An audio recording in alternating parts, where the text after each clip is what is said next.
अदालतों को जानने वाले लोग कहते हैं कि बीवी नागरत्ना एक वो महिला है जिनके अंदर फैसले लेने का वो जिगर है वो शायद आदमियों में भी ना हो। डरती नहीं है, निडर बेखौफ संविधान को ध्यान में रखते हुए अपने फैसलों पर मुहर लगा देती हैं और उसके बाद कई लोग बिलखते रह जाते हैं क्योंकि जो चीज़ें मैनेज नहीं कर पाते हैं वो बीवी नागरत्ना के कोर्ट में जाने से पहले ही कांपने लगते हैं। कुछ ऐसी ही हैं बीवी नागरत्ना। उनके पिता भी चीफ जस्टिस ऑफ इंडिया रह चुके हैं। उन्हीं नियम उन्हीं कायदों को ध्यान में रखते हुए बीवी नागरत्ना भी उसी लाइन पर चल रही हैं। बीवी नागरत्ना का 36 दिन का मुख्य न्यायाधीश के तौर पर जो कार्यकाल होगा वो बहुत कुछ कह जाएगा। वो पिछले कुछ मुख्य न्यायाधीश के कंपैरिजन में ये बता जाएगा कि मुख्य न्यायाधीश की जिम्मेदारी देश में क्या होती है। कई ऐसे जजेस जो शायद उनको आज भी उनकी बेंच पर बैठकर फैसले लेते देखकर शर्मा जाते हैं क्योंकि उतनी निडर उतनी बेखौफ अंदाज में वो जो काम करती हैं वो एक बड़ा लेसन है।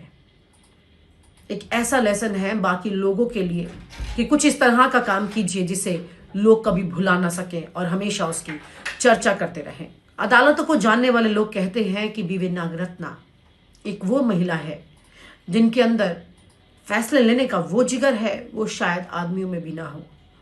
डरती नहीं है, निडर बेखौफ संविधान को ध्यान में रखते हुए अपने फैसलों पर मुहर लगा देती हैं और उसके बाद कई लोग बिलखते रह जाते हैं क्योंकि जो चीज़ें मैनेज नहीं कर पाते हैं वो बीवी नागरत्ना के कोर्ट में जाने से पहले ही कांपने लगते हैं। कुछ ऐसी ही हैं बीवी नागरत्ना। उनके पिता भी चीफ जस्टिस ऑफ इंडिया रह चुके हैं। उन्हीं नियम उन्हीं कायदों को ध्यान में रखते हुए बीवी नागरत्ना भी उसी लाइन पर चल रही हैं। बीवी नागरत्ना का 36 दिन का मुख्य न्यायाधीश के तौर पर जो कार्यकाल होगा वो बहुत कुछ कह जाएगा। वो पिछले कुछ मुख्य न्यायाधीश के कंपैरिजन में ये बता जाएगा कि मुख्य न्यायाधीश की जिम्मेदारी देश में क्या होती है। कई ऐसे जजेस जो शायद उनको आज भी उनकी बेंच पर बैठकर फैसले लेते देखकर शर्मा जाते हैं क्योंकि उतनी निडर उतनी बेखौफ अंदाज में वो जो काम करती हैं वो एक बड़ा लेसन है। एक ऐसा लेसन है बाकी लोगों के लिए कि कुछ इस तरह का काम कीजिए जिसे लोग कभी भुला ना सकें और हमेशा उसकी चर्चा करते रहें। अशोक जी, इसमें एक बात ऐड करना चाहूंगा कि जो कॉलेजियम में जो महिला जज थी नागरत्ना जी, उन्होंने इस पे असहमति जताई कि नहीं, ये आप जो इनको जो जस्टिस पंचौली हैं जो गुजरात से हैं, अगर आप गुजरात से इनको ले रहे तो गुजरात के 2 जज हो जाएंगे नंबर 1। उन्होंने बकायदा असहमति जताई। आपने की थी, कितनी बड़ी बात है ये। आपने अच्छी बात बताई। मेरी किसी जज से ही बात हो रही थी तो उसने कहा अशोक क्या बताएं यार, हमारे सुप्रीम कोर्ट में एक ही मर्द है। हाँ, एक ही मर्द है वो महिला है। एक ही मर्द है वो महिला है। हमारे सुप्रीम कोर्ट एक ही मर्द है वो महिला है। इस देश में अगर आपको वाकई में राम राज्य लाना है आज की परिस्थिति में जहां पर आप जमकर तमाम पॉलिटिकल पार्टियों को पूरी तरह से क्रिटिसाइज कर रहे हैं, जो सत्ता में है उसको नंबर 1 पर, जो विपक्ष में है वो टक्कर दे पा रही है कि नहीं उसको नंबर 2 पर, तो ऐसे में सबसे बड़ी राहत आपको एक ही जगह से मिलते दिखाई देती है और वो राहत है न्यायपालिका। लेकिन न्यायपालिका इस पूरी तरह से सवालों के घेरों में इस तरह आ चुकी है जैसे पहले कभी नहीं हुआ। आटे में नमक मिलता है, नमक में आटा नहीं मिलता, लेकिन अब न्यायपालिका में लगता है आटे में नमक की जगह नमक में आटा मिल रहा है। यानी कि वहां पर मिलावट इस कदर हो चुकी है कि चुनना मुश्किल हो जाता है कि कौन वाकई में आपके लिए सच के साथ खड़ा होने वाला है, जहां से आपको सही न्याय मिलने वाला है। यूं तो हमारे देश के मुख्य न्यायाधीश सूर्यकांत जी कहते हैं कि रात में भी कोर्ट खुलेगी, इंपॉर्टेंट मैटर्स के लिए तुरंत खुल जाएगी। मुझे याद है कि निर्भया वाले केस में भी आधी रात को हमने कोर्ट में जाकर, सुप्रीम कोर्ट में जाकर हियरिंग दरवाजे के बाहर खड़े होकर के सुना था, जानकारी पता की थी क्या हो रहा है, ये सब कुछ हुआ था। लेकिन बड़ा सवाल यहां पर यह निकल के आता है कि आज की तारीख में कौन आपको राहत दे सकता है। अगर आप देश के तमाम बड़े जजेस, चाहे वो मुख्य न्यायाधीश की पोजीशन पर चले जाते हैं, उनसे उम्मीद नहीं करते हैं तो किससे उम्मीद कर पाएंगे। कई इस वक्त लीगल लॉबी में जजेस में चर्चा होने लगी है, जो कॉम्प्रोमाइज नहीं कर रहा है वो तकलीफ में चला जा रहा है, उसे लगता है कि मैं इस दौड़ में पीछे रह जाऊंगा, वो भी कहीं ना कहीं इस लाइन में आगे जाकर कॉम्प्रोमाइज करने लग जाता है। जो कॉम्प्रोमाइज पहले से कर रहे हैं वो अच्छा पैसा बटोरते हैं, यशवंत वर्मा जैसे नाम बन जाते हैं, जिनको सत्ता से पूरी मदद भी मिलती है, जिन पर महाभियोग जाता तो है आगे, लेकिन कुछ होता नहीं है। कुल मिलाकर जरा सोचिए कैसे ठंडे बस्ते में चला गया मामला, आपके जहन से भी उसे मिटाने की पूरी कोशिश कर दी गई है। ऐसे में एक नाम है जिसके बारे में कहा जा रहा है कि ये नाम जब बिल्कुल अपने शिखर पर आ जाएगा, जो 36 दिन होंगे उनके, उसमें कुछ फर्क पड़ेगा। बीवी नागरत्ना की बात कर रहे हैं। यूं तो हमारे देश की पहली महिला सीजेआई होंगी, लेकिन उससे भी बड़ी बात यह है कि ये बहुत मजबूत है, कर्मठ है अपने काम में और फैसलों में बहुत पक्की है, निडर है। इनके पिता भी देश के मुख्य न्यायाधीश रह चुके हैं, लेकिन सवाल यह है कि आज की परिस्थितियों में इनकी भी पोजीशन, मतलब अभी जस्टिस सूर्यकांत जो है वो मुख्य न्यायाधीश है, इसके बाद जस्टिस विक्रम नाथ का नंबर होगा एज पर सीनियरिटी, फिर बीवी नागरत्ना का नंबर आता है। और चर्चाएं तो ये होने लगी हैं कि वो 36 दिन में अगर सरकार के कोई बड़े मामले हुए तो कहीं ऐसा ना हो कि कोई बड़ा खेल हो जाए और इनकी पोजीशन वहां से मतलब मुख्य न्यायाधीश तक जाने ना दी जाए। ऐसा भी हो सकता है। बीवी नागरत्ना एक ऐसा नाम है जो 36 दिनों में वाकई में 36 के आंकड़े के साथ उन लोगों के साथ रहेंगी जो अन्याय कर रहे हैं, जो गलत है, वो अपने फैसलों पर बहुत अडिग है। ऐसे में देखना तो ये होगा कि क्या वाकई में बीवी नागरत्ना इस पूरे माहौल में जहां पर बहुत कुछ कॉम्प्रोमाइज हो रहा है, कितनी अपनी जगह तक टिक कर रह पाती हैं। आप जब किसी जज की पहचान करना चाहते हैं तो उसका पद या उसका रुतबा देखने की जरूरत नहीं होती है, असल पहचान उसके फैसलों से ही हो जाती है। बीवी नागरत्ना ऐसी ही एक जज हैं सुप्रीम कोर्ट में। वो कभी ये नहीं देखती कि सरकार क्या चाहती है, वो ये देखती है कि संविधान क्या कहता है और क्या फैसलों तक पहुंचने का तरीका सही है या नहीं है। यही वजह है कि उनके कई फैसले अलग दिखाई दे रहे हैं और सत्ता पक्ष को बहुत ही अनकंफर्टेबल भी कर देते हैं।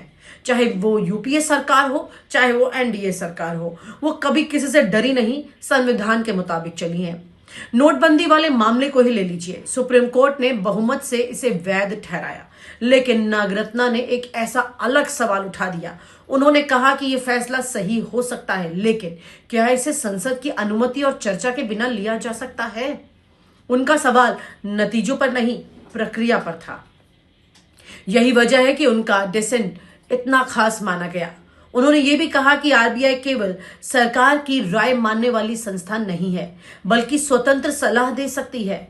अगर केंद्रीय बैंक सिर्फ सरकार की इच्छा पर चलेगा तो संस्थाओं का संतुलन तो खत्म हो जाएगा।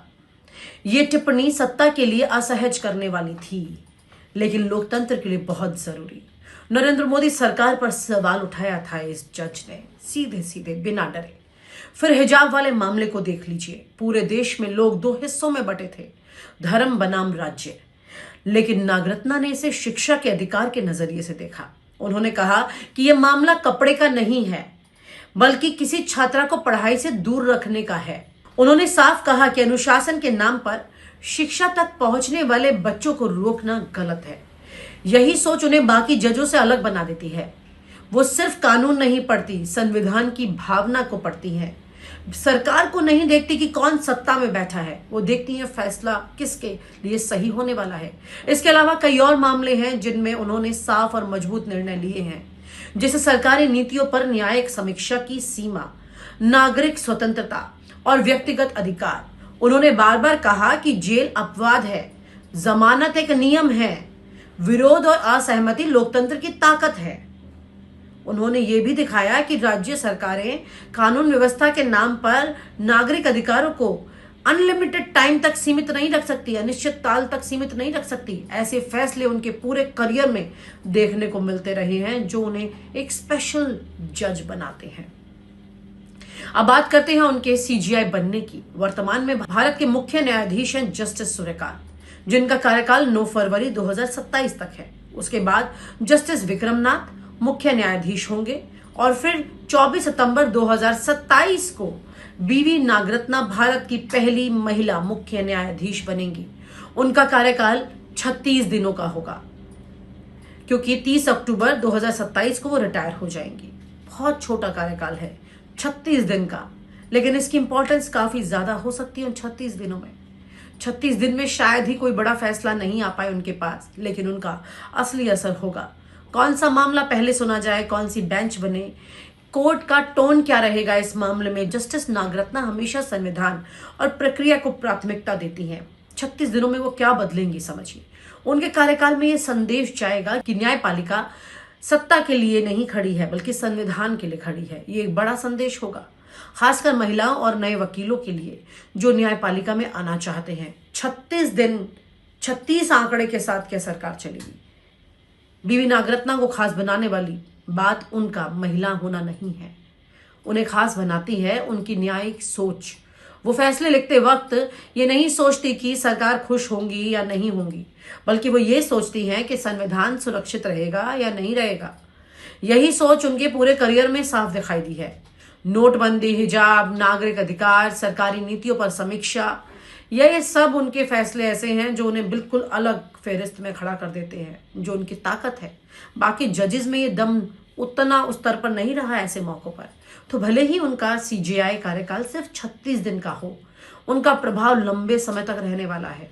उनके फैसले और उनकी सोच ये दिखाते हैं कि न्यायपालिका सिर्फ सत्ता के खिलाफ नहीं, बल्कि संविधान के पक्ष में भी खड़ी हो सकती है। वही उसकी पहली जरूरत है, वही उसका नियम है।